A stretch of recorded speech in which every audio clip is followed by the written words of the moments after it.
যাই বলো আর তাই বলো ভাই, এত ভালো যে রান্না করতে পারি সেটা আমি নিজেও জানতাম না। আমি যদি না খেতাম তাহলে বুঝতেই পারতাম না। ওরা তো বলেছে ভীষণ ভীষণ ভালো, কিন্তু আমি নিজে খেয়ে বুঝলাম যে কতখানি ভালো হয়েছে। আর এই মাংসটা কিসের মাংস আছে সেটা তোমরা শুধু একটু দেখে বলবে, আমি সেটা বললাম না।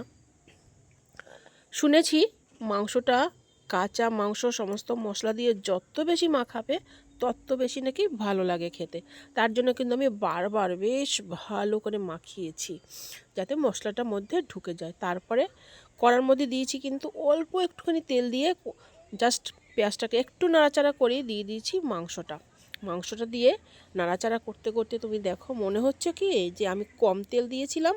একদমই না, এত সুন্দর কষানো হয়েছে। তুমি দেখে বলো তোমরা যে কষানোটা কেমন হয়েছে, ঠিক আছে তো?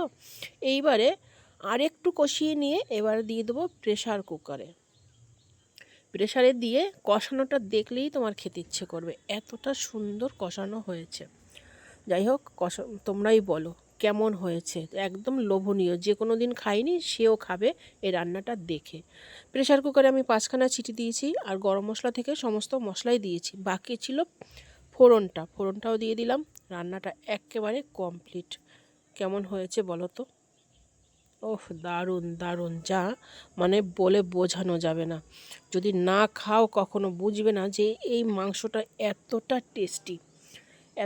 টেস্টি কি বলবো। যেমন রান্না হয়েছে তেমনি গন্ধ, আর খেতে যে দুর্দান্ত হবে।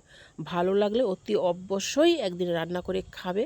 আর আমার চ্যানেলে সাবস্ক্রাইব করবে, লাইক করবে। টাটা।